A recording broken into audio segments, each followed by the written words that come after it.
ધાંગધ્રાની રહેવાસી છું.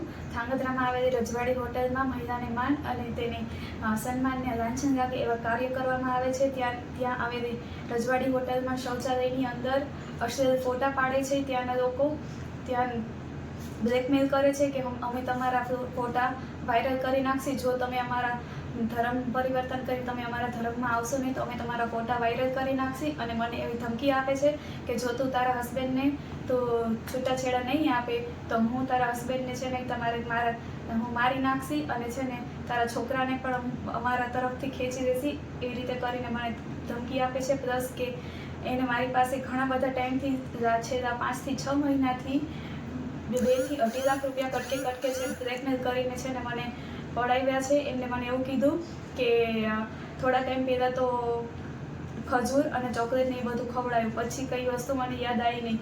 પછી એમને અલગ અલગ રીતે મારા અસલ ફોટોઝ ને બધું મારી પાસેથી મંગાવ્યા. એવું કીધું કે જો તું ફોટા મને તારા નહીં આપ તો હું તારા ફોટો વાયરલ કરી નાખીશ.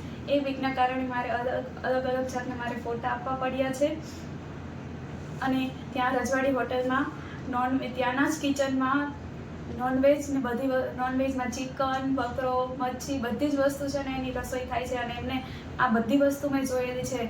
એમને મને એવું કીધેલું પણ છે કે છે ને અમે અમારા જે ટાઈપના ગેસ્ટ આવે છે એ ટાઈપના ગેસ્ટને અમે પીરસીએ પણ છીએ અને ખવડાવીએ પણ છીએ.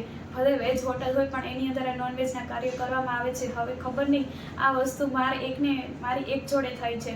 અત્યારે મારા એકની વસ્તુ બહાર આવી. શું ખબર કે મારા સિવાય પણ ત્યાંથી છે ને અલગ અલગ છોકરીઓને આવી રીતે બ્લેકમેલ કરતો હોય. મારા સિવાય કોઈક છોકરીઓની જિંદગી પણ ખરાબ કરી હોય અને એનું બહાર ના આવી હોય. આના સિવાય ત્યાં હોટલનો જે માલિક છે એ હોટલના માલિક પણ અલગ અલગ છોકરી જોડે અશ્લીલ હરકતો કરે છે. એના મેં મારી નજરે વિડીયો પણ જોયેલા છે અને ફોટા પણ જોયેલા છે.